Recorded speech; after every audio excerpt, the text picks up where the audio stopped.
जय श्री राम। आप देख रहे हैं लोक में राम, और लोक में राम के साथ मुझे देख रहे हैं डॉक्टर अशोक हरिवंश। हमारी कथा है सुंदरकांड सुंदर क्यों है।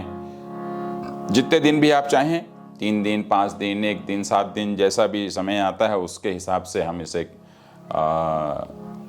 सजाने की, संवारने की कोशिश करते हैं, प्रस्तुत करने की कोशिश करते हैं।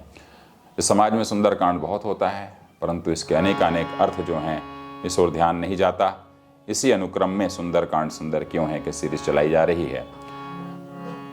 मंगलाचरण में तीसरा मंगलाचरण आता है इस सुंदरकांड में, जो श्री रामचरितमानस का सबसे सुंदर मंगलाचरण है और सबसे ज्यादा कंठस्थ रहने वाला श्लोक है, इसलिए भी सुंदरकांड सुंदर है।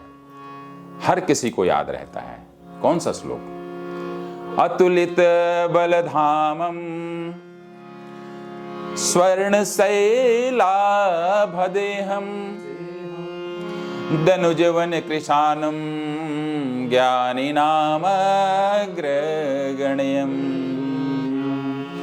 सकल गुण निधानम वानराणामधीशम रघुपति प्रिय भक्तम वात जातम नमामि। याद है ना आपको? यही कह रहा था कि यह एक ऐसा श्लोक है जो हर हिंदू जो मानस का थोड़ा बहुत भी अध्ययन करता है, हनुमान जी का भक्त है, श्री राम का भक्त है, उसे यह श्लोक याद रहता है। इसलिए ही सुंदरकांड सुंदर है कि लोगों के मुख में, लोगों के कंठ में यह श्लोक निरंतर बजता है।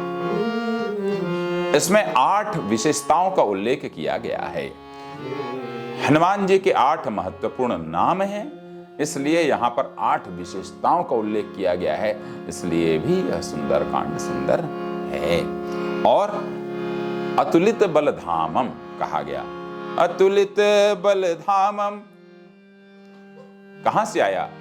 पवन तनय बल पवन समाना, पवन तनय बल पवन समाना, कि राम काज सब करिहो तुम बल बुद्धि निधान। बल शब्द आ गया है, इसलिए अतुलित बलधामम।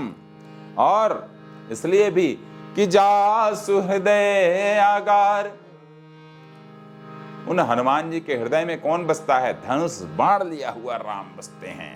कि बस ही राम सर चाप धर, इसलिए अतुलित बलधामम कहा गया है। इसलिए सुंदरकांड सुंदर है। सुंदरकांड सुंदर क्यों है? मंगलाचरण तीसरे श्लोक में एक शब्द आया कि स्वर्ण शैलाभदेहम।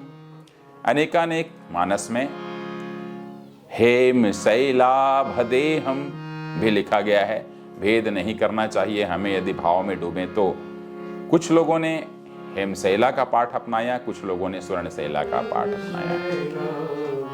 हेमशैला भदेहम को अपनाने वालों का कहना है कि जो कच्चा सोना होता है बड़ा ही शुद्ध होता है, निकलता है, उसमें किसी भी प्रकार का लेप नहीं होता है, कभी कुछ नहीं कहा जाता है, इसलिए हेमशैला लिखना चाहिए। कुछ लोगों ने कहा कि हेमशैला कच्चा सोना होता है, परंतु जब उसे पक्का बनाया जाता है तो वह अपने वास्तविक स्वरूप में आता है, इसलिए स्वर्णशैला होना चाहिए। तो स्वर्णशैला कुछ लोग लिखते हैं। अब हम भाव से हेमशैला कहें या स्वर्णशैला कहें। अतुलित बलधामम स्वर्णशैलाभदेहम। तो सुंदरकांड में कौन से रंग में भगवान हनुमान दिखे हैं? कि कनक भूधराकार शरीरा, समर भयंकर अति बलवीरा। कनक भूधराकार किस रंग में है? कनक रंग में, इसलिए स्वर्ण शैलाभदेहम है। और कि कनक बरन तन तेज बिराजा, मानहु अपर गिरिन कर राजा। कौन से वर्ण में है हनुमान जी? कनक वर्ण में है, स्वर्ण रंग में, इसलिए स्वर्ण शैला भदेहम। और स्वर्ण शैला, शैला माने पहाड़ की भांति, पर्वत की भांति क्यों है हनुमान जी? कहां से आया ये शब्द कि राम काज लगी तब अवतारा, सुनत ही भयउ पर्वताकारा, सुनत ही भयउ पर्वताकारा। पर्वत आकार के हुए, इसलिए स्वर्ण शैला, शैल, इसलिए अतुलित बल धामम स्वर्ण शैलाभदे। लोक में राम मिलेंगे